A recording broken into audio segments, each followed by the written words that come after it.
likers.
Yo, what's going on? What's up? Welcome to Mot Today. We got a special guest coming on later. Mick, tell us a little bit about the guest coming on.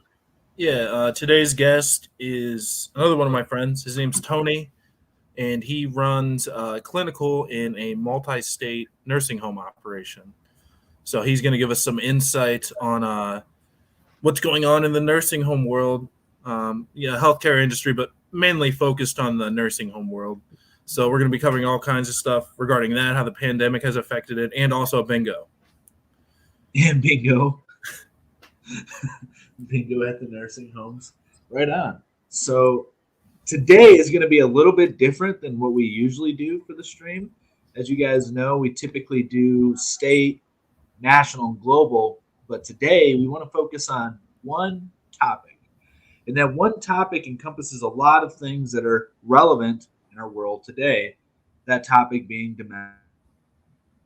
And we are starting to see the trucker narrative switch from being this, this thing that was not really contested to now a lot of politicians and a lot of, I guess you could call, other people, just general people, are starting to criticize them and demonize the trucker movement. And there's actually been news coming out that there's a potential today there'll be a trucker convoy at the Super Bowl, and there have been rumors going across Facebook and other social media platforms stating that the truckers will be doing a trip from California or something of the sort to Washington, D.C. sometime in March. So prepare and stock up your food pantries and things like that is what these things have been saying on social media. So we'll dive into that a little bit. But before we go any further, Mick, you got anything you want to add to what we were just talking about? Yeah, I think that, they're cracking down right now at the bridge over there connecting Canada and the U.S. in Chicago, or Windsor. I think it's called the Ambassador Bridge. I guess they're cracking down right now. I haven't really had a chance to look into it too much this morning, but I have seen a little bit here and there saying they're clearing them out, arresting people. If they were smart, they would have all just shipped up and drove to the Super Bowl before that. Just if they really want to create chaos and upset the establishment, they should just be like a road trip convoy or something. Just travel the world, wreaking havoc on the economic system. Which,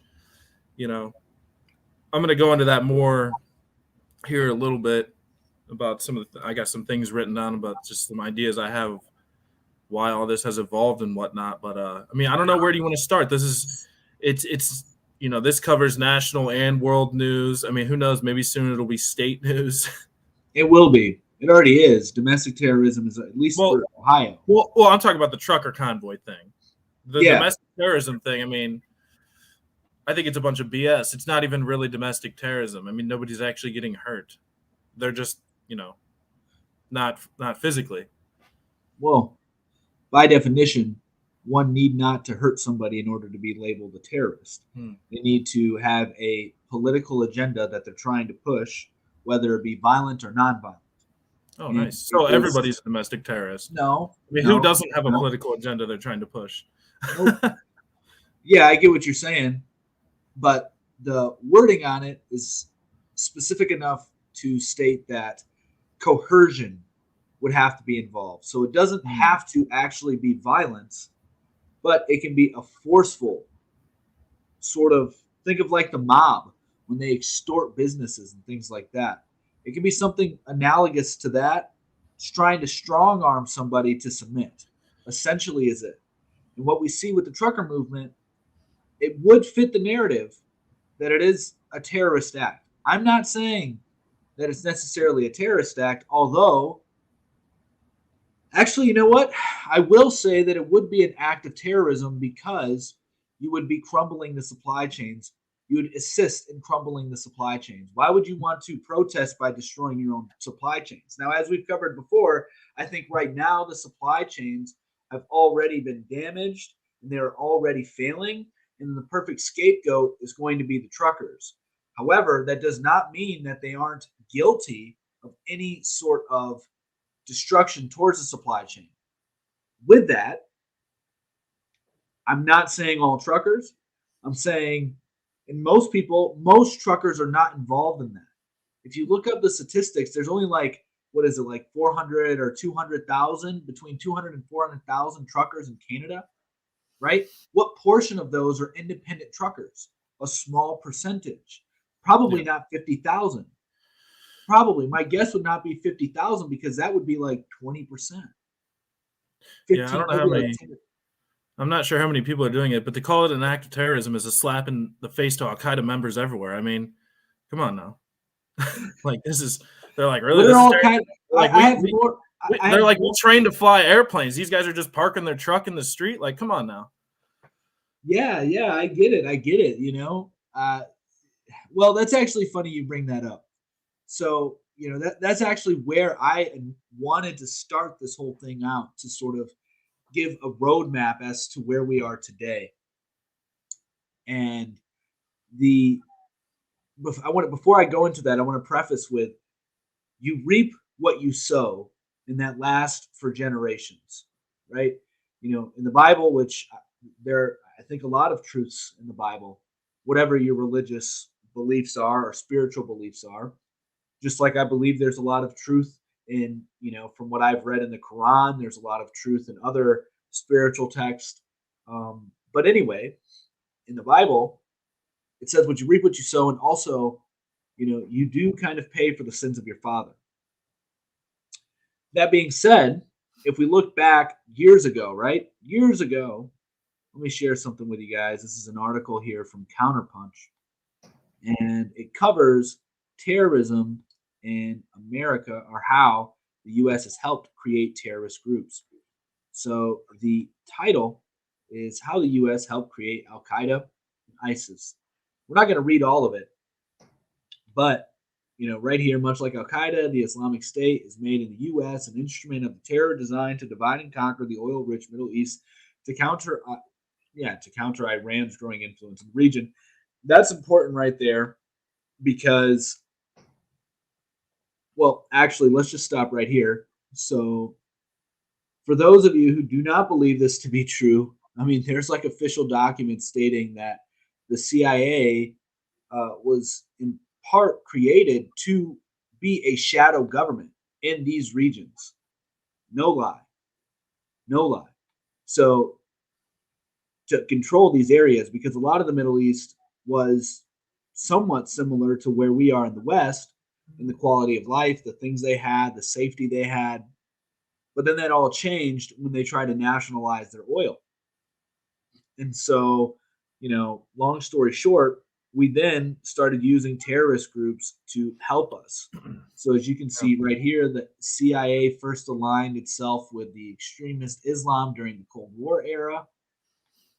And then down here, the director of National Security Agency under Ronald Reagan, General William Odom, recently remarked, by any measure, the U.S. has long used terrorism. In 1978 and 79, the Senate was trying to pass a law against international terrorism. In every version they produced, the lawyers said the U.S. would be in violation. So we don't need to read that any further, but we can get an idea just from that little brief article there.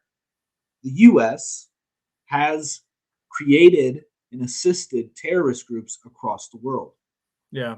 So I mean, like, who's the real terrorist? Let's be come on, everybody knows the truth. Everybody, But you know, all those divide and conquer seems to be the motive, and it's like every time these countries want to take their own oil and use it to help themselves, the government gets upset. They're like, no, the corporations need to be in control of the oil. You can't nationalize your own resources, Right, because that's where they get their money from. You know what I'm saying?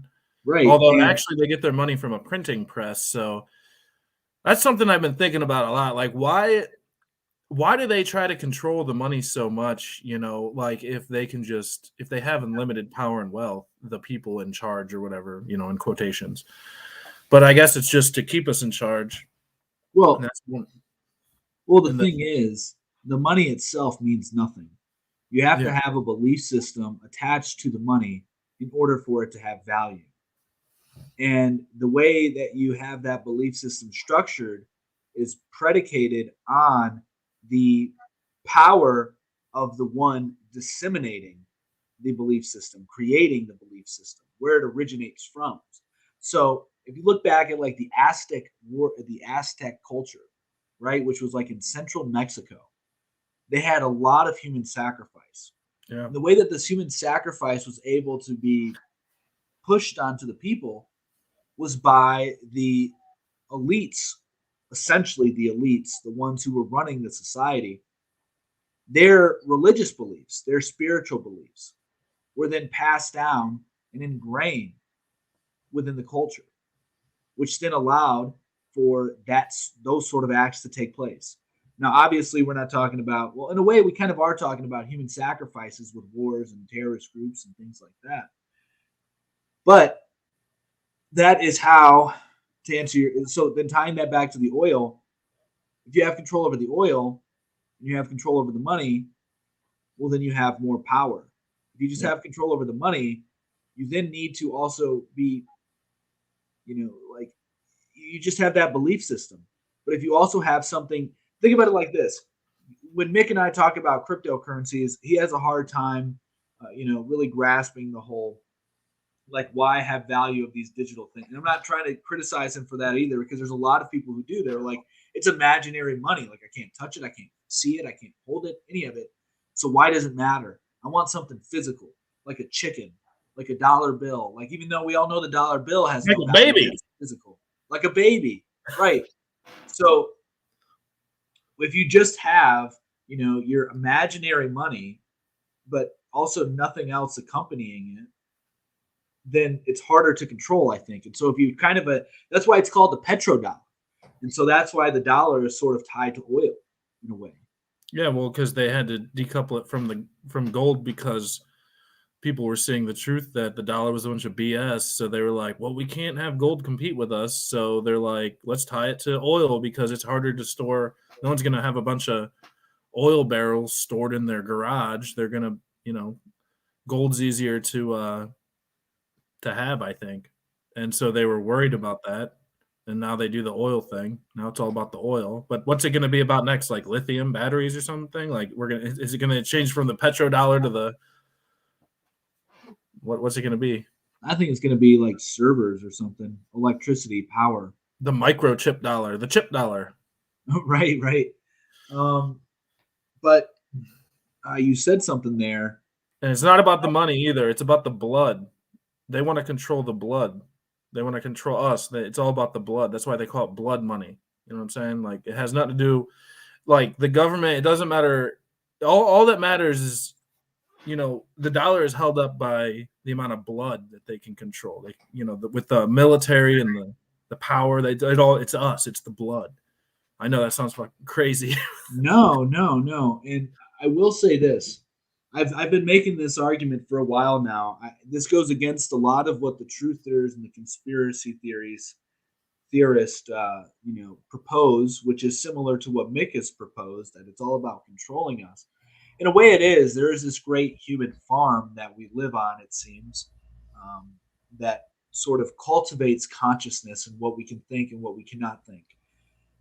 But I think it is more so our will that creates the government we deserve. that creates. So the reason tyranny is becoming so rampant in the Western world is because so many people are dependent upon the system. And right now, the system is going through this great overhaul, this great renovation. Some call it the Great Reset. And now they're having to get rid of dead wood. That means get rid of certain institutions, revamp certain institutions, etc. And because there's so many people are just, they just die off, right? Or that certain institutions don't last anymore. We see a new kind of governance emerging. And so, because of the level of dependency that we're experiencing at this time and the level of change within the government itself, this sort of renovation and semi death of certain institutions, it's almost required to become tyrannical to maintain the people who are dependent. So it's all predicated on your will. So you're not enslaved to anybody but yourself. This whole theory goes all the way back to, I can't remember his name, but he wrote the social contract that, the opening lines are, we're born free with invisible chains, something like that. And I don't agree with that because those chains are a figment of your imagination. Yeah. And those chains were put there by you, not the government. The government requires your consent in order to function. Therefore, it requires your will to do anything. All of these mandates, which is why I've been totally against this trucker movement, because nobody had to do anything that they didn't want to do. If you truly wanted to reclaim your sovereignty, you would take all the consequences that would come your way by accepting freedom. Because when you truly start accepting freedom, you then are going to be persecuted by society on a metaphysical level, and eventually, if things keep regressing the way they are, on a physical level. But this is why I kind of like Christianity, is due to the leader in that movement being Jesus. He shows us that, although he is, the best in that religion, right? He is willing to sacrifice himself for the greater good. So it's also this metaphysical and this physical. Anyway, we're kind of going, we didn't cover really much about domestic terrorism here, although this kind of relates to it, because a lot of this has to do with our will, with what we choose to do, what we choose not to do. And one last thing I want to say before we bring on our guests, and then after we bring on our guests, we can continue this a little bit. That is, this domestic terrorism narrative has been building up since 2019. Okay, 2019, Christopher Wary, however you pronounce his last name, the FBI director at the time, stated conspiracy theorists are now becoming a new threat to domestic terrorism. And ever since 2019, we've been seeing an uptick in alleged domestic terrorist crimes. And now we're seeing senators such as, what's this woman's name? Tammy Baldwin, talking about establishing a division in the Senate to eliminate these terrorist groups. And we are also seeing more talks in Congress itself using Capitol Police to investigate what happened on January 6th. We're also seeing that police officers and other military members are having to do more thorough background checks to see if they have any extremist views. Yeah. Those extremist views are vague as to what they are on paper. However, if they have quote unquote extremist views, they will no longer be able to join the forces. Yeah. They're trying to eliminate wrong think. Yes. They're all going to be robots soon. Tesla's going to make the new RoboCop, and then you won't have to worry about the police killing people because they won't have to shoot anybody because they won't have to worry about dying. That's a whole other hot take right there. Right. So like where I was getting with that, I totally lost my point there. But so we've just been seeing this progression of domestic terrorism building in America, and that doesn't mean it isn't a real thing, by the way. I do think it is a legitimate thing. I do think it's going to increase, hence why I said at the beginning of this, you reap what you sow, and the U.S. has been involved in creating and assisting terrorist groups internationally Now they're doing the same thing, but at their own home front. And this is why we're going to see the balkanization of America. It's going to become similar to South Africa in that there are these quasi-states, if you will, under private security protection. And that's why I think, that's not why I think, but that's what I think is going to happen in America. And I think cryptocurrencies are going to facilitate this movement even more, which is why we're going to see the ramping up of criticism of cryptocurrencies as they progress. We're going to see the ramping up of politicalization of energy. We're going to see the straight up destruction of any peaceful political discourse. And what we're going to see eventually in the cities is going to be anarchy. And this is going to be sparked by rage, because rage and wrath are what's going to come after this season of like lust of materialism that we've been going through, because people are going to start losing what they wanted so much. My gas bill has gone up 3 times. It's tripled, has tripled. We don't use more gas than we have a few months ago. We've actually decreased the temperature in our house where we keep it at. And I bring this up as a key point to what I'm saying, because as inflation continues, and most people aren't properly hedging against inflation, which is no longer gold. It's not. If you think a hedge of inflation is gold, you're not thinking. Like, you're stuck in the old ways of thinking, because it's just not true. It's not true. What's actually getting you ahead in inflation is cryptocurrency. This has outpaced everything. If you, just for instance, this is not the cryptocurrency show, but if you stake Hex for 1 year, you're getting an APY of about 20%. If you stake it for up to like 4 years, you're getting like over 40% or something like that. 15 years, you're getting over 100% APY. That's how you outpace inflation. That's not even including the price action that's involved with the cryptocurrency. But anyway, we're going to see this ramping up of domestic terrorism, I believe.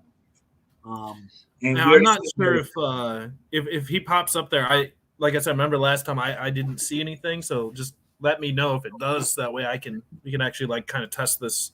Yeah, well, he's in here right now. He's in the studio. And I don't even see it, so it must be something we'll have to look at later. So we're going to move on and bring on our special guest. And like I said, we will continue this segment because there's a lot more I want to talk about on this. I'm sure Mick has some other things he wants to discuss. But our guest is on right now, so let's go ahead and bring him in. Mick will introduce him. Hey, everybody, this is Tony. Thanks for coming on, Tony. Oh, his mic is silenced. Let me let him know. Oh, there you are. Tony, can you hear us? Yeah, sorry. Can you hear me now? Yes, we can. Thanks for coming on, Tony. Tony runs a clinical for a multi-state nursing home operations, if I'm not mistaken. Is that correct, Tony? Could you describe more of exactly what you do? Oh, can you guys hear me? Yeah, we can hear you. All right, I'm trying to get over. I'm traveling right now, so I'm gonna pull off so I can talk to you guys for a minute. Oh, we appreciate it. Sorry about that. No, it's fine. So, Tony, I was just telling the audience that you run a clinical for a multi-state nursing home operation, correct?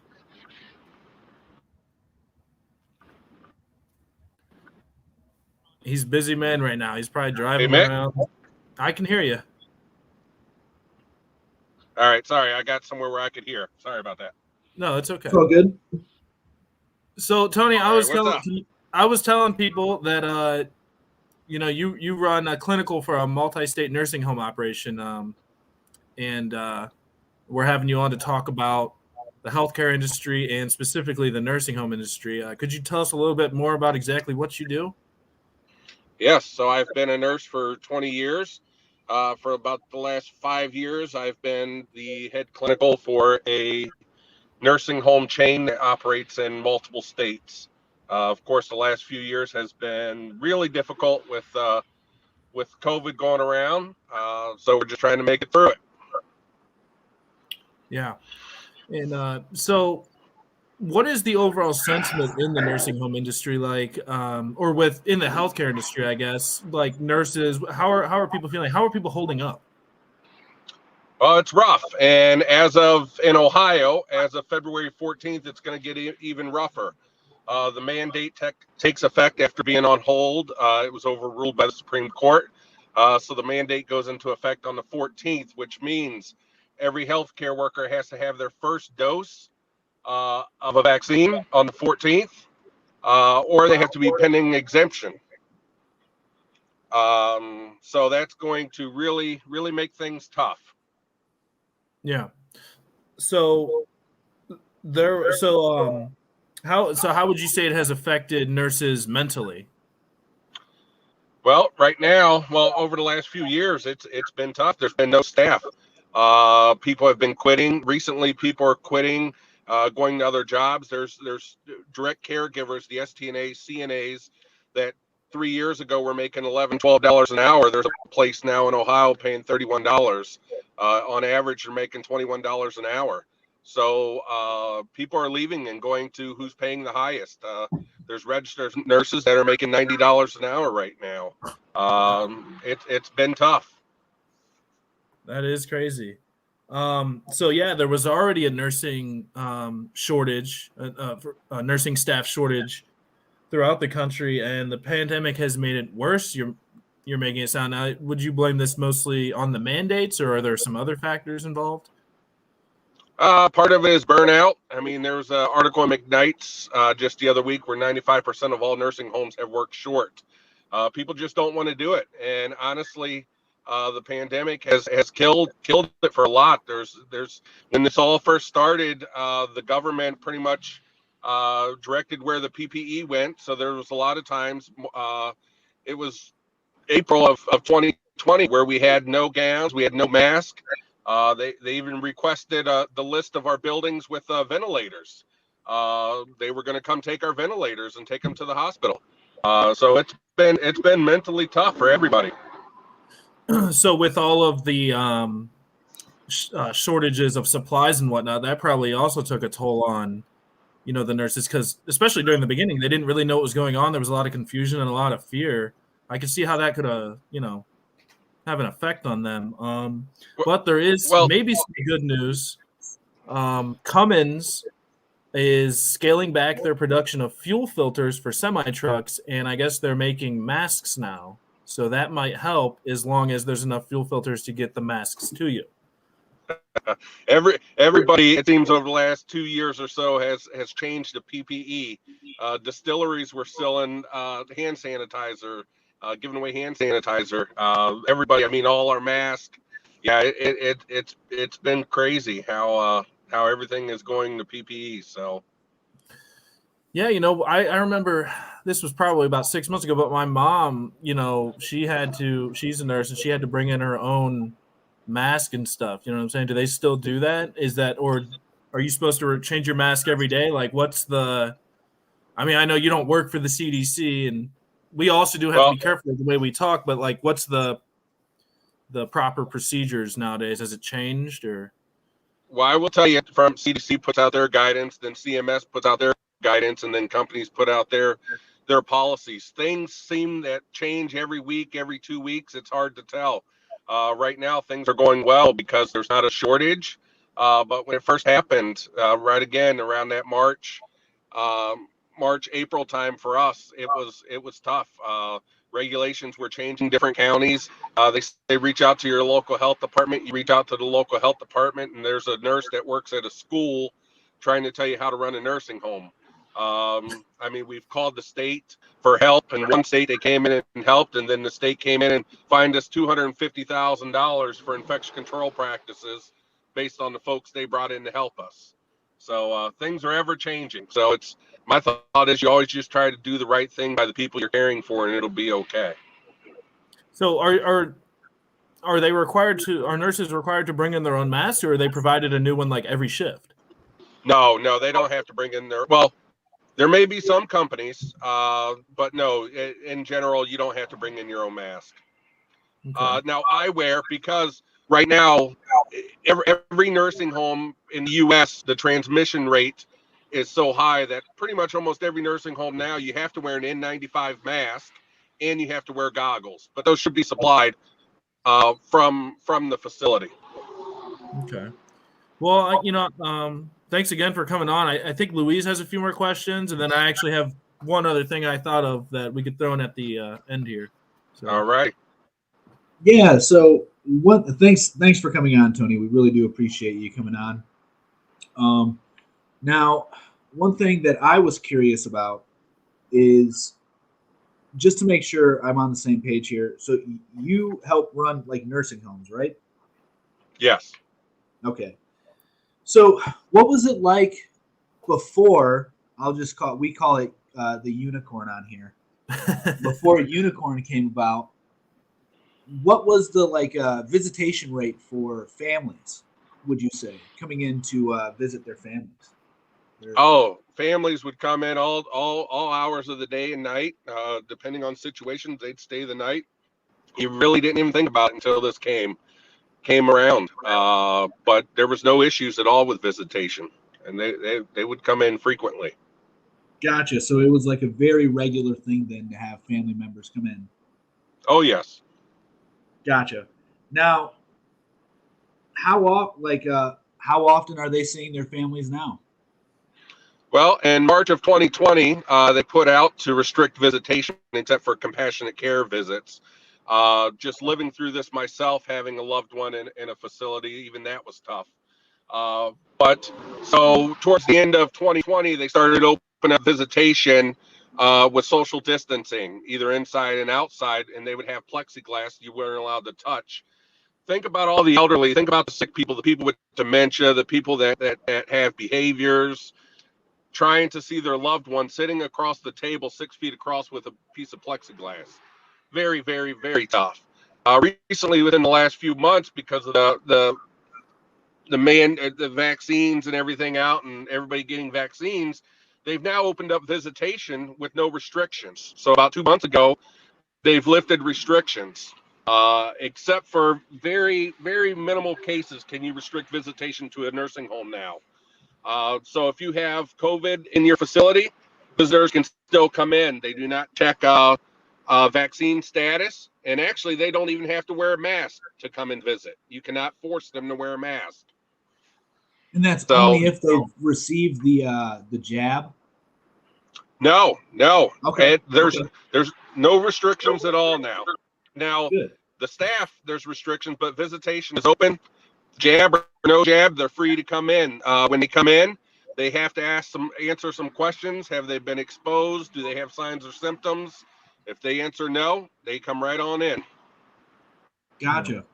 Now, another question that I had in regards to diseases and illnesses in nursing homes is, has there ever been anything similar to this in the regard that it was affecting the elderly in nursing homes before? You know, uh, In about 20 years I've been doing this, this has never happened before.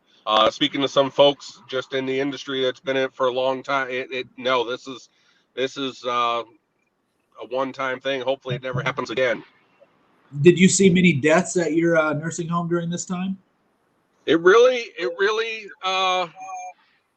depended on the location. There was one state we had a 103-year-old that had it and had absolutely no symptoms. We have another whole building that has it, no symptoms at all. Then there's one building actually in Ohio where I think 30 or 40 people passed away. I've had between 5 and 10 staff members pass away. So it really just varies. Gotcha. Okay. And now, how would you say? I know Mick asked about the mental health, but and you mentioned it a little bit in regards to the patients who have dementia and things like that, who were, not able to see their family members. Well, they were, but just through plexiglass and, a very odd situation to see your family. So, how would you say that the mental health during that time of a lockdown, we'll call it, affected the patients and even your staff? Well, I think for the residents that are in these facilities, it's tough. They would see their loved ones through the window. They couldn't understand why they weren't able to touch or hear their loved ones. Or for healthcare workers, they would do a lot of telehealth. Think of somebody that's 80 years old, really doesn't even know a computer. You wheel in this little thing with a picture of a doctor on it talking to them. That for confusion. I mean, you're talking to a little robot thing, asking you how you feel and stuff. It's been rough on a lot of them. Yeah, for sure.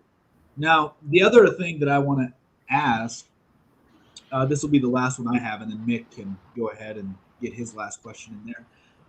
That is, do you think with all the shortages that we're experiencing now in the healthcare field, that we will see a rise in these essentially a whole nother private industry of healthcare outside of your traditional system? And the reason I ask that is because these people have a lot of experience and a lot of knowledge and have a skill set that is hard to develop. Not everybody can develop that skill set.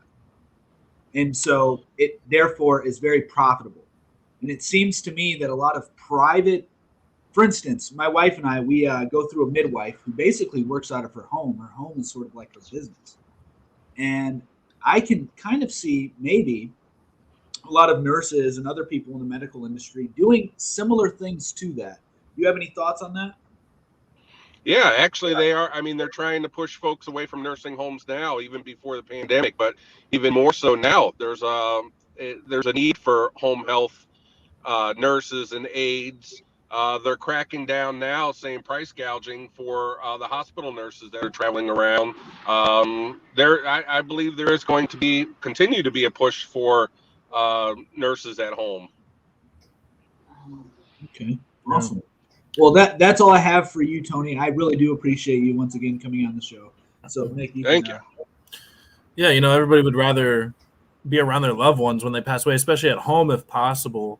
Mm-hmm. Now, I know that's good that the masks and whatnot, like all the requirements for people to be able to come see their loved ones is starting to subside in the nursing homes, but it seems like in the emergency rooms and whatnot, it's a little more strict. I know some people who have recently been in the hospital and they had to be tested before the person that they live with was allowed to come be with them, which is kind of crazy. And, I told my wife recently, I said, if I had the unicorn and I was in the hospital and they told me that none of my loved ones could come in there, I would leave. I'd just go die. I would do the same thing. Die around a bunch of random people, Yeah. Well, Mick, just to touch on that, what we're seeing real quick, because everybody's getting the jab. To me, it seems like everybody gets this jab and then they feel like they're safe. Just because you get the jab, you still pass it. And that's my issues with the nursing homes now. We have a lot of folks that are coming in that are fully jabbed, triple jabbed, but they don't realize they come in, and if we have COVID in a building and they think can't be affected, they're coming in, they're catching it, and then they're taking it out to the community, or even more importantly, they're bringing it into our communities. So it's tough. Yeah. Well, the last thing I have, and it's actually going to tie in well with something you talked about with the teledoc. With these shortages that we're seeing in the nursing industry, do you foresee a future where we have more like robotic AI doctors and stuff like that to like fill this gap of nursing shortage? There's a huge push right now for telehealth. Huge push. A lot of AI. There's a lot of that stuff out there. A lot of stuff that's going, but you're never going to replace bedside care. You're never going to replace the compassion of a human, no matter how hard you try. But there is a push. There is a push for all that, but it can't be replaced. And when you lose a loved one, I mean, if you think about a computer sitting there, robot holding their hand versus a caregiver, it's just you can't compare the two. Yeah, my grandmother's in a rehab facility right now because she was dealing with some issues. She was in the hospital, but she's out now. She should be going home soon. And she's hard of hearing, and the doctors all have to wear masks. And she reads lips, so it's really hard for her to do that. And I could just I'm sure it's not going to be any easier with a robot doing it, so. But although the robot wouldn't have to wear a mask, so. Yeah, but a lot of things are felt through touch and through emotion. There's no emotion. There may be a touch of a robot, but I'm not a fan. So do you think that it's going to happen, or do you think it's all just pipe dreams? I mean, like Oh, what? I definitely think something's going to happen along. There's a lot of stuff out there now, as far as fall interventions, predicting things, but I don't think it's going to happen completely. Again, you can't substitute the a human for that. You just can't. Right. Louise, did you have something? I did, yeah. So I actually do have one more thing I wanted to ask, and that is, what do you see the future of the nursing homes becoming? With I know we touched on it a little bit, but if you can get go a little more in depth into that, with the staffing shortages and situations like we just experienced during this pandemic, like, will people choose to not see their family and have that real connection, as we were saying, if something like that happens, or as we just mentioned, or will they just do things at home? So do you think that there is a real future in the, I'll say it like this, a real I will future tell in you. the current nursing home situation? Well, there are companies now that are closing.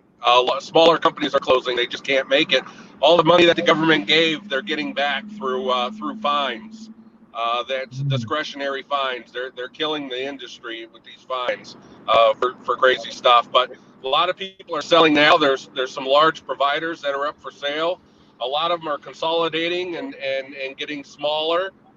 There's roughly 1,000 nursing homes in Ohio. I see that number to start shrinking here very quickly.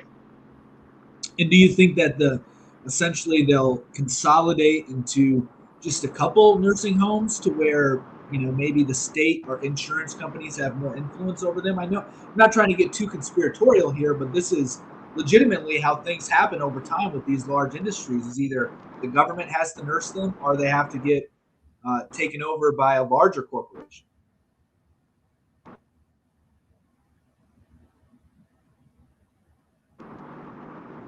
Can you hear us? Oh, Nope, dropped out. sound like you got back on the road there. Yeah. So, well, Tony, if you look back on this and if you watch this, we want to say thank you for coming on. We really appreciate it, and I'll be talking to you myself personally, and I'm thanking you. So. Yeah, that was good. Got some inside information as to what's going on at that level of things. I'm sure people here know my whole position on this thing, and so. And hopefully we don't get another strike for this shit. Right. Well, we should, because we had somebody who's he's a professional at what he does, and he wasn't speaking against it. He was just telling what he has experienced. So. Nothing that could be labeled as domestic terrorism, right?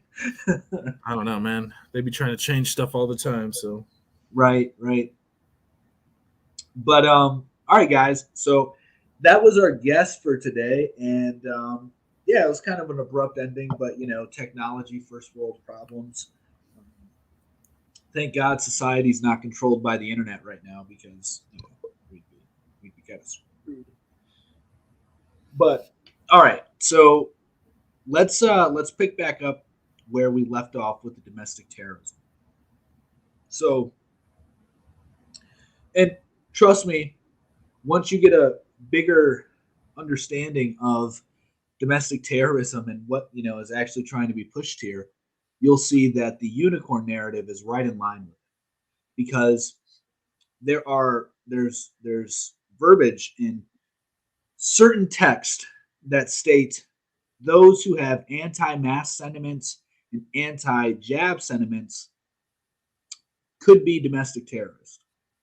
So this is all related, and I think that this is only going to get worse as we become more divided. And that division has been something most people have been promoting, whether they realize it or not. They've been promoting it by saying they want diversity. If you look up the root word of diversity, it's divide, to divide. So if you want to have a diverse population, you're going to have a divided population. And diversity is not a good thing. It's not really a good thing when it comes to trying to have a society. It's not too good to have a bunch of different, ways of thinking about doing life. Like you need to have a coherent system, which is why religions all are the bedrock to societies, because it gives a group of people something to believe in together, and they'll believe at least in the general principles of what that religion is. They may have different opinions and interpretations of scripture and things like that, but in essence, the principles are all followed. And that's why religions are the bedrock to civilization. Spirituality are the bedrock to civilization. And what we're seeing here with domestic terrorism essentially is the continuous divide between ideologies. And I think it's only going to ramp up. I really do. Like the Capitol Police had just investigated a congressman. I'll pull this up here. This is something that's been covered quite a bit in the news lately, but we'll try to go a little bit further and provide some other insights here. Right here. So Congressman Troy Nels, or however you pronounce his last name, said that the Capitol Police Intelligence Division investigated my office illegally and one of my staffers caught them in the act. And so right here is a brief thread of what happened. So I'll just go ahead and describe it so nobody really has to read it. So essentially, last November, he had allegedly left his Capitol office door open. A Capitol Police officer was roaming the building and then found that the door was allegedly open and said that part of the protocol, they have to go into the room, make sure nobody's there for protection reasons. However, while he was in the room, he did more than just that. Noticed there was some what he called suspicious writing on a whiteboard. And that suspicious writing on a whiteboard, he took a picture of and sent it to, I believe, other people in his department. From there, this launched an investigation where, as you can see probably in these tweets now, 2 days later, there were 3 intelligent officers attempting to enter the office with the house while the house was in recess. And then, upon discovering a member of my staff, special agents dressed like construction workers began to question him regarding the contents of the photograph. Now, the chief of, the captain on the police force over there stated that, well, hey, we did what we were supposed to do, right? We went in there. We made sure that there was nobody in the office since the door was open after the, congressman and the staff had already left. And so that's all we did. We did our job. But what is totally left out of the report is the fact that they took pictures of what was on the whiteboard. And they also came back in later asking specific questions as to what was on that whiteboard. Now, you may be asking, what was on the whiteboard? Well, the word body armor was on there. That's what we do know. And then also the Rayburn building was on there, X'd out. And so the narrative for the people in support of what the Capitol Police did is that, well, we don't know why they had body armor on there. We don't know why Representative Troy is now somewhat defending the people who entered the Capitol building on January 6th. And why is another government building X'd out with the word body armor? That's just very suspicious. Well, the truth of the matter is this, that Representative Troy has fallen for that freaking psyop of January 6th as well. He believes that, he calls those people terrorists, he calls them bad, etc. Not saying that that wasn't an act of terrorism. It obviously was an act of terrorism, but it was a false flag event. Like it was pretty much staged. I mean, there was officers letting them in. Nobody really got hurt. I know you can say, well, an officer died and this woman died. Okay, 2 people died, but not saying that life is, like their lives aren't valuable or anything like that. But this is not unusual in a false flag event. You need to have some real emotions and real trauma in order to really sell the event. And you could just tell it wasn't really organic, right? Because a lot of people were just walking around the building. They didn't participate. They didn't damage anything. And it wasn't, anyway, I mean, you can also tell it was a false flag event because what were they taking over? They did nothing. They did absolutely nothing. Absolutely nothing. And now this narrative is building up domestic terrorism. So he was saying that, hey, The people who were just walking around like tourists in the building, they didn't do anything wrong. The people who violently overtook the Capitol, they did something wrong. And then also, as far as the body armor part of it goes, he states that he was working on, he and his staff, legislation about buying body armor from China and trying to make it so you had to buy body armor in America, I guess, something along those lines. And as far as the other government building that was marked, allegedly they were trying to map out for one of their new staffers how to get to the Rayburn building.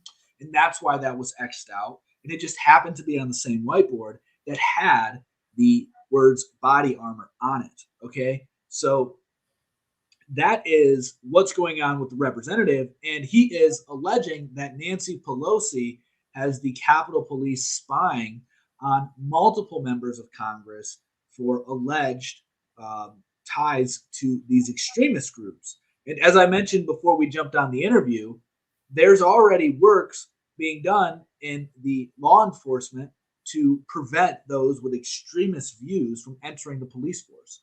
And what we're seeing here is potentially the building up of preventing politicians with extreme views to enter the scene and or be demonized. A form of McCarthyism, I think, will emerge out of this. And it won't be for communism, it'll be for quote unquote fascism, and white supremacy will be the new McCarthyism that we see, I believe. Now, in addition to what had happened to this representative, another representative, Representative Louis Gromart, I guess, had his mail tampered with by the DOJ. And I'll show this screen here. Give me 1 second. So right here, so it says my statement on the apparent unconstitutional tampering of my private mail. So it says in January, my staff received a letter addressed to my official office from a Christian missionary, which was already open and stamped DOJ room, mailroom, with a date and X-rayed on the stamp. Last week, my office received a second piece of mail from a constituent, mailed from East Texas and postmarked September 2021. It took 4.5 months to reach my office and was open and bore a stamp from the DOJ. It is deeply concerning, blah, blah, blah, blah, blah. So few pieces of his mail have been looked at preemptively by the Department of Justice. And what I believe, we're going to see here is the building up, as I've been saying now for months. I mean, you can go back and listen to my interview that I did with Tom Barnett months ago. I think this is going to be the next big thing that people focus on. Domestic terrorism and climate change, they will go hand in hand. And yeah, so Mick, before I go on any more, do you have anything? You said you had some stuff that you wanted to cover in regards to this. Some of the stuff I was talking about was more like along the trucker thing. But as far as this is concerned, like, why is the dude? He's like, oh, I think they're spying on me. Well, duh, aren't they spying on everybody? Come on now, like, you work in the government, like, you work in the Capitol, bro. Like, you don't think they're gonna be watching you? Same with the other lady. Like, you chose this life. Like, you don't think they're gonna watch you even more than they watch like random people? And I mean, I don't necessarily think it's okay, but they had to have known this was coming. And as far as the they're going to be vetted more or whatever, well, how can you vet them more? I mean, it doesn't matter how much they're vetted. If they're voted in, they're voted in, right? I mean, is there a way that they can not allow people into? I mean, I guess they could come up with some charges and charge them with something before they get elected or something, but they could also destroy their reputation, as you were just implying. Yeah. They could also amend who can run for office. That's the new thing. States. They trying to smear everybody. That's why I've been saying for a while, like, notice all the people in Congress are old as dirt, like before social media, before they were able to make easy, stupid public mistakes and screw themselves over, Right. Oh, imagine all the people nowadays who have tried to run for Congress. I wonder how many young people have said dumb stuff on Facebook or something, and they're, it's so much easier to smear people nowadays because we have the internet and people express their opinions more. Whereas back then it was like, what did you do behind the tool shed type stuff? You know what I'm saying? Like, in All this on that topic right there, this is why you should never apologize to these people. Joe Rogan made a huge mistake apologizing. I don't like Yeah, Joe Rogan to that begin was with. pretty weak. Yeah, I don't like Joe Rogan to begin with. I think he's a gatekeeper. I think he's a fag. I think legitimately, I do think that he is gay. That right there might be the thing that takes us down for real. Yeah, it might be. I mean, might be. I do think that he is. I do think he's fruity. And the reason that's a problem is because he's trying to lead masculine men. And how are you going to have a gay dude lead masculine men? Now, you can say he has a wife, he has kids. Most of his kids aren't his. And just because you have a wife doesn't mean you can't be gay. Anyway, so, and yeah, there's rumors going around that he has been caught in sexual relations with Tony Hinchcliffe, literally behind a dumpster. Not the guy that we just interviewed. No. Like, anyway, so Joe Rogan was very weak when he apologized. Very weak. And that's why nobody should be listening to the man, because he has nothing to offer you, really. Yeah, you know, I don't know. I think So that what I was- he has people on there, and you know, some of the content I think is all right. Like, but he shouldn't have apologized because he didn't He's do nothing weak. wrong. Didn't No, do he's nothing wrong. weak. He's just doing weak. it because he was trying to keep his money flow intact, which He's weak. probably would have been fine regardless. He would have been. He would have been much better off without it, which is the whole point that I've been making for a while now, is that if you really want to be sovereign and have true power, you don't cave to insanity. You don't cave to what is actually evil. You don't.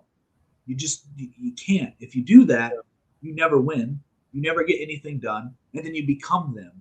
And so this goes in line with the conspiratorial narrative the conspiracy theory, portion attached to the new domestic terrorist. This is the part that I really wanted to hit home here. So I'm not afraid to say that I get into conspiracy theories. Mick gets into conspiracy theories. I've always been a person searching for truth. And so Who doesn't get into conspiracy theories? What's that? The only people that don't get into conspiracy theories are like robots. Right. Everybody gets into a conspiracy theory. And before we jump into any more with the point I was making, you have to understand that America itself was founded by conspiracy theorists. How? Why? What do you mean? You may say. Well, to conspire is to have two or more people making something happen behind the scenes that nobody else knows to then execute their plan. So when the founding fathers were planning to separate from Britain, they were conspiring against the British Empire. So they were theorizing ways to separate themselves. So they were conspiracy theorists by definition.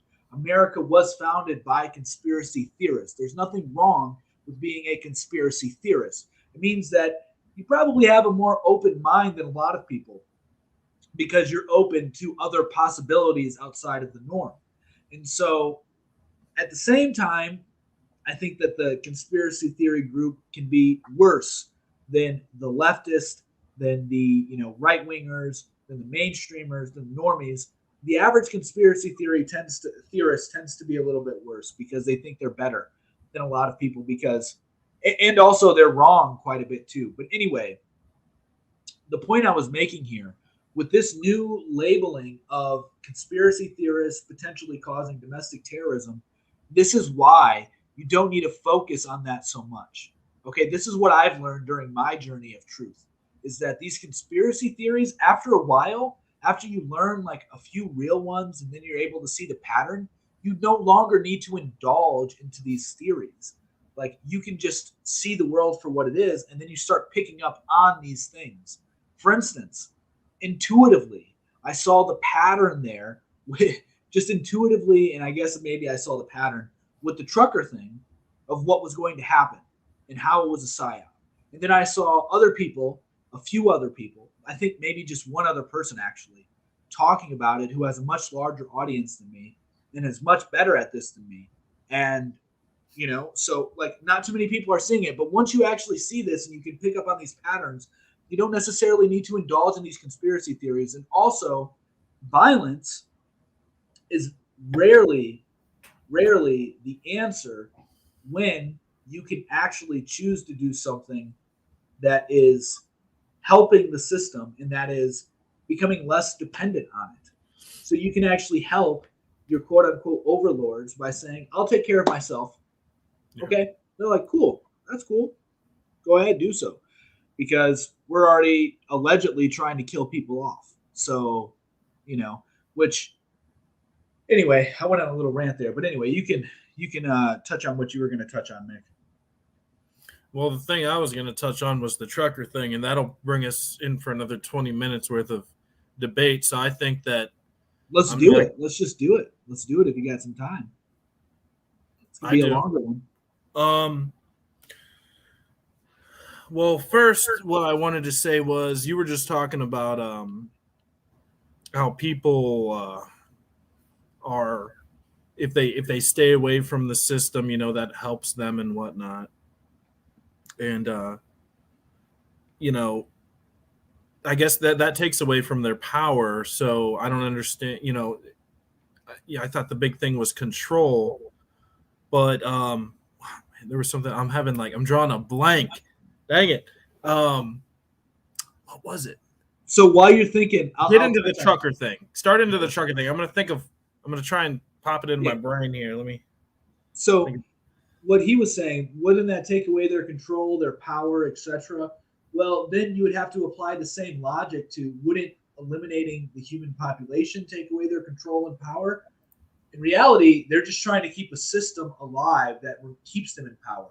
If it, requires 1 million people, like the number of people that it requires varies, but by you and your people branching off the system and, going off grid, you're actually helping them make the system that they have more sustainable for the people they have within that system, which is why they do these kill-offs too, which is why you're actually seeing evidence to suggest that the jabs are not, as I was kind of on the fence with it, but these mass kill-offs that you would see with the jabs, not happening.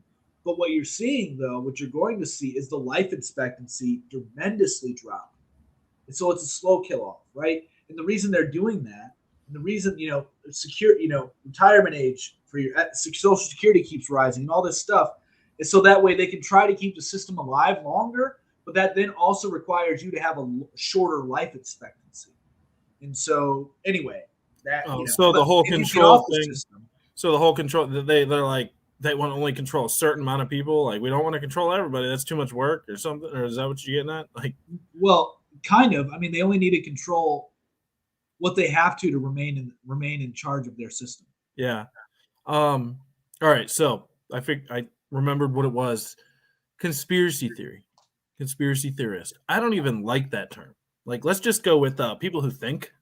I mean, a conspiracy theory can be something stupid. It doesn't have to be some mass conspiracy. It could just be like somebody has a conspiracy theory about something at work or something. You know what I'm saying? Like, right, exactly. Everybody thinks of things. Like the whole conspiracy theory thing is a hot trending thing because of all the political discourse we have where people are like trying to pit one another against each other.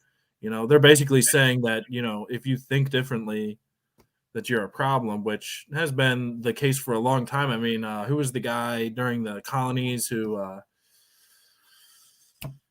wrote the British are common sense? Like, you weren't allowed to spread pamphlets. You weren't allowed to spread information. I mean, this has been going on for a long time. I'm sure even in Roman times, people were trying to speak and they would just get done with, Yep. Free speech. There's never been no such thing as free speech. Yeah. Unless you're just talking against, amongst each other. Right. And then, nobody can hear it. So then, nobody will have a problem with it.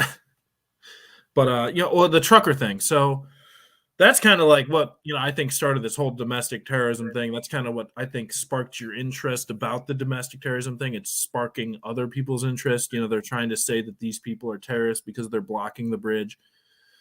And I know that you've said before that you think it's a psyop.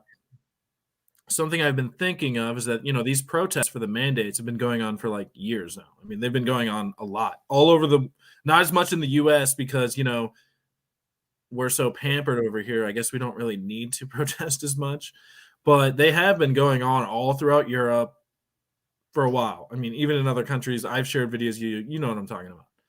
So I wonder if maybe this trucker thing is just like a new tactic. You know what I'm saying? Like, hit them where it hurts, take them down. What did I have written down here? Shut it down.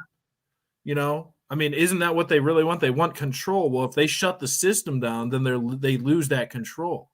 And the media, a lot of the media has been actually. I know you say that some of the media supports it or whatever. Okay, but the majority of them aren't even talking about it. The majority of them are just talking about the Ukraine thing, the Super Bowl, all this other dumb stuff. Nobody's really talking about the trucker thing as much as the Ukraine thing and whatnot. So I think that maybe it is a little bit more organic, and especially since it's spreading into other countries. I mean, they're doing it in France now, the trucker convoy. They're doing it in Belgium and Sweden. You know, I don't know if you've looked into it much or heard much about it, but it's spreading. It's not, you know, they're catching on. They're like, oh, it's working in Canada. Let's try it here. Now, by working, I mean disrupting the system, which Why do you is want to disrupt? Here's the thing, though. Why do you want all these people? Let's say 100%. I know it will negatively affect them, Luis, but what I'm saying is they're trying to shut the system down because that's the only way they can get through to the government. Wrong. Their thinking is to affect them economically. Then they'll actually see, you know, if I'm wrong, then why are they trying to stop them from doing it? Why are they arresting them, taking them off the bridge? Are they just trying to make a psyop? That's literally what psyops do. They get you emotionally invested to then make you think a certain way to change your psychology towards a group of people. And so what you're doing here is you're creating division. You're either for the truckers, you're against the truckers. Yeah, but there was division before this. I mean, it's not like a new thing. And that's what I've been saying during this whole thing, is that this has been ramping up. And so now with the truckers, and no, by the way, I have not been just interested in domestic terrorism since the truckers. I have been talking about this for almost a year now, that this would be the next big thing. I've literally called this almost a year ago. Yeah. And now we're seeing the building blocks for it in full effect. And when you said that, oh, well, there are people across the world that are standing up to that, that further proves the point that it's a psyop. And why do I say that? Because what happened, let me use your same logic right here. Well, hold on. It's not a new thing, though, is what I'm saying. They've been protesting for like years against the mandates, but now all of a sudden they've come up with a new tactic, which is the trucks. So what you've talked about, such as the perfect story I remember in Italy, when they try to make them wear masks, it's like, they told them to shut down their restaurants. In Italy, they were like, nah, we ain't doing that. We're going to still go out there. We're still going to eat. We're still going to have a good time. A lot of people stood up. They sat in the streets or whatever and did it. They weren't like, oh, you won't let us inside? We'll just sit in front of in the streets. Well, no, some people opened up their restaurants too, and they just kept going. That is the complete opposite of what this trucker movement is. Why is it the opposite? Because they're like, we're going to keep doing business. But then the truckers are like, not all, but I hate this. But they're not going to keep doing business, because if they do that, the government could go in there and just shut them down. They didn't. That's the thing. They didn't. I'd like to see some of these restaurants that. Dude, I'm telling you, the people who stood up against this whole nonsense, which you don't see very much of, but the people who stood up against it, literally everybody who took it to freaking court that were charged, they took it to court, they all freaking won for keeping their businesses open and keeping going and not following any of the mandate. Look into Where's this at? In the United States? Or? Yes, it's New York. It's across the world. It's across the world. But I'm mostly focused in the United States here. In the United States, in New York, which you. I mean, I've seen videos in the United States where they're kicking people out of restaurants because they're not showing their passport. Because they've freaking fallen in line with the narrative. But the ones who have actually stood up against it and kept their business running and didn't comply or didn't do any of that nonsense. Yeah. Well, maybe you'll have to bring some evidence, because I've seen a lot of things where businesses try to go against it and they receive all these fines, just like they do. That's what I'm saying. You're not listening, man. That's what I'm saying. They've received these fines. They've taken them to court and they've won on legal grounds. These businesses have won on legal grounds. This is all over the place. If you just look into it, like, dude, you are right. They've been fined. These are scare tactics. They were used as scare tactics, but if you don't cave to the scare tactics, you win. You win. You win all the time. All the time. I want to see some examples. I had people. I'm a living example. I'm a living example. I'm talking about businesses I that. was told security would take me out of my daughter's room when they were in the Yeah. NICU if I didn't put on a mask. Ain't nobody come in there and take me out of the room. Yeah. Scare tactics. That's a little bit different, though, than shutting down someone's business. That's worse. That's worse than shutting down a business. That's depriving them from seeing their kid because they won't comply. But they didn't do it. I didn't comply, and they didn't do it. It's bluffing. Yeah. It's bluffing. And so the businesses that you're talking about in Europe and the United States who stood up against it and got fined, and they actually won, guess what? They called their bluff. And so what the truckers are doing, they're falling right into the hands to be the scapegoat for the narrative. That's exactly what's taking place. They're going to be the scapegoats for the crumbling supply chain. They're going to be the scapegoats for inflation. They're going to be the scapegoats for violence that will rise as a result of all this nonsense that's going to happen. They're doing nothing. They're achieving nothing. Them going out there, well, to benefit us, that is. The fact that it's popping up all over the world, think about this. Guess what else popped up over the world? Lockdowns. All governments were in lockstep. Yeah, I know. I agree with you. It's kind of crazy that, both things spread worldwide or not. But and I agree with you that, yeah, just rebelling against the system by being passive and, just standing your ground is a better route to take.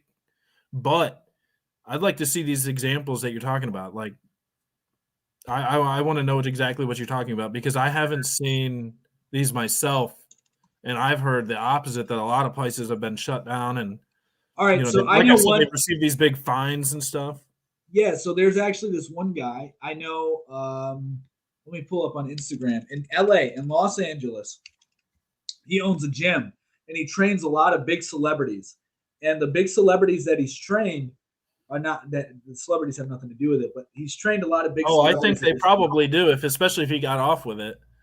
Well, if he was able to get away with it. Here's the thing, dude. Here's the thing.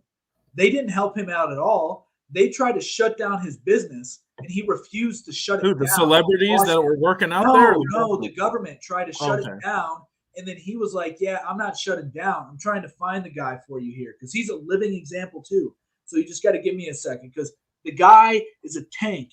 He trains, he has his own gym. He has his own business in Los Angeles, guys. Los Angeles. If you think any place is going to be really bad when it comes to this and would force people, it would be Los Angeles. And he kept his business open in the heart but you of also Los said Angeles. that he has a bunch of celebrities that you have to understand that all these Nancy celebrities Pelosi got a haircut at the barbershop when everything was shut down. These celebrities weren't going out. These celebrities weren't going to his gym. They tried to prevent him from even opening his gym. Nobody wanted him to open his gym, but he kept it running, and now it's grew. His business has grown. Dude, I tell you what, once I know from personal experience, if you don't cave and you stay remaining in the truth and you just go with what you know is real, you will always end up better in the long run. Yeah. I promise you. And this I agree. Fundamentally, I agree with you. I'm just saying I'd like to see some success stories of this. I'm giving you another one. And then another one, right, is Owen Benjamin. Owen Benjamin is another example of this, who was banned long ago from mainstream media and all social media because he stood against trans children. And now, I think that your next thing would be, well, it's two different things here because we're talking about this thing and now it's that thing. But it's the same underlying principle of banning, of censorship. Oh, no, it's wrongthink. That's all it is. It's wrong. Exactly. And so he stood against it. And now the dude has this huge community, the Bears, which I'm proudly a part of. Yeah. I actually need to get into that more. That's something I really need to get into. And I already have a name for it. I'm going to be called Big Beer Bear. There you go. It's going to be Big Beard Bear, but spelled beer. There you go. I'm going to try to find New York business wins. Go ahead and try and find that, but I only have just a few more minutes because my laptop's about to die.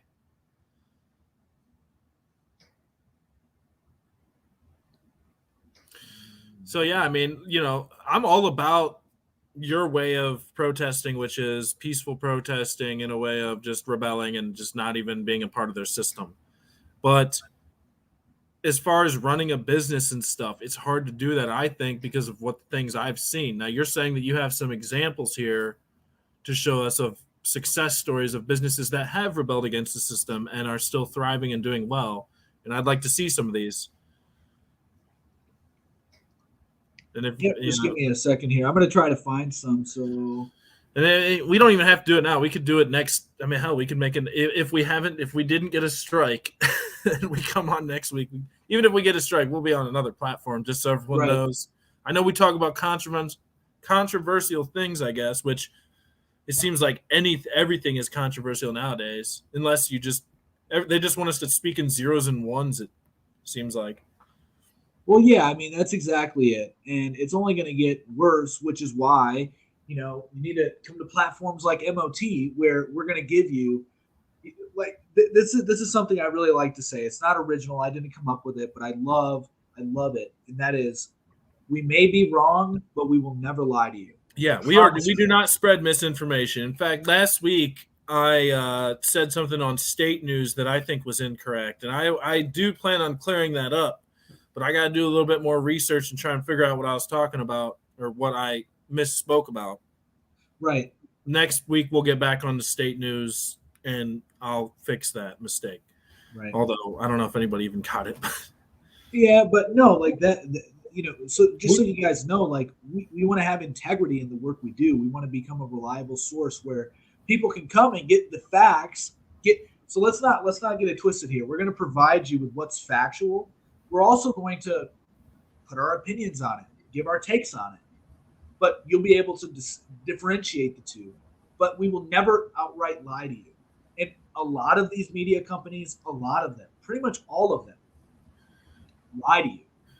They do. So, hey, I got something. Yeah, they all lie to you. They're a bunch of BS. Now that they're getting rid of the trucker convoy, they're clearing out that bridge or whatever. I mean, is it done and over with? I mean, is that it? Has the damage already been done? Is the supply chain already ruined from it? Or do you think? I mean, what's your thoughts? Your last thoughts here? No, it's going to be a slow process. It's going to be months. And are they going to move to another spot? Like I was saying, like they should go on a road trip or what? No, they shouldn't do anything. They should. Well, obviously you don't think so, but what do you think is going to happen? As I've been saying, they're going to be the scapegoat for supply chains crumbling. They're going to be the scapegoat. But they're clearing. But it seems like they're quelling the protests now. So I mean, is it over with, or are they going to keep protesting? Because it was short lived. It was like 2 weeks. They're not quelling them. It's going to keep going because there's so many. This is part of a psychological operation. They've gotten people so emotionally invested that there will be these other organic. They will be organic protests that will arise from the freaking PSYOP, okay? Because the PSYOP is the foundation on which all these organic protests have been built upon. They've been built upon a house of cards that will crumble. They have no safety net. They will. What's next? Are airplane pilots going to park the planes in the middle of a highway or something? Like, are they just going to land it right there? That would be crazy. That would be crazy. I'm trying to find businesses, one lawsuit. Yeah, I just like I said, it seems like they're shutting down the protests at the Ambassador Bridge. They're about to open it up. I don't know. I mean, is this going to keep going on? It sounds like you're saying that you think it's just the beginning of these protests. So, which it wouldn't be just the beginning. I mean, no, it's not just the beginning. It's similar to what Unicorn first came out. Okay, so here's the thing. When Unicorn first came out, I remember reading about it in what was it? November 2019, when it was all the way in Asia, allegedly, and things were going on in China. I was reading it before the turn of the new year, and I was like, okay, that's kind of interesting. We'll see what happens about that. Then it progressed, and then eventually, within 6 months, everybody was aware of it. Right now, it's the very beginning. And that doesn't mean, Mick, that there's going to be truckers and these people protesting for 8 months on end. It could be another form of protest, the next form of protest. Yes, and the thing that's going to keep this going is the narrative. Hence why I keep saying, what's the narrative? That's the most important thing because these are stories being told. So what's the narrative being pitched to you? What angle are you getting and how are they going to use it? And so that's what you focus on. Not so much that there's truckers doing this, not so much that there's protests, but what's the narrative around it? And then you can see the next step and the next step and the next step. And so I'm telling you that the protests can end today, but as the supply chains start to continuously crumble, what are they going to say that the truckers protested for 2 weeks and it crumbled the supply chain? Is that going to be their narrative? They shut a bridge down for 2 weeks. That's the problem, dude. That's what I'm saying. Like, is the damage already done or what? I mean, the narrative is there. The narrative is there. It's starting to reach national heights. It's starting to reach global heights. And soon you're going to start seeing people blaming them for a lot of things that happen on the shelves. That's what's going to happen. Even if the blame Canada, blame Canada, dude. It's seriously like. All right. Well, hey guys, I don't want to abruptly leave you guys. My laptop's at like 8%, so. But I think we had a pretty good show. Hopefully, YouTube doesn't pull any BS and try and give us a strike. And if they do, you can find us on Spotify. You can find us on, I think, Apple. You can find us on BitChute, Odyssey. You know, we'll be putting these videos up as backups as need be on other platforms. Yeah, guys, but thanks for showing up. We appreciate it. Don't forget to hit the like button, hit the subscribe button, and also share this along. And be sure to check in this Thursday for MOT Sports. Be sure to check in with us on I'm MOT. back on my phone. Right on. You know, MOT Crypto on Fridays, MOT Sports on Thursdays, MOT Today on Sundays today, and then Minds of Tomorrow, new interviews coming out every Monday. Have a good one coming out tomorrow. And yeah, guys, so thank you all for showing up, staying with us. Thanks, Tony, again for coming on the show. Yeah. All right, guys, stay ahead of the curve with us. We'll see you next week. Peace. Peace.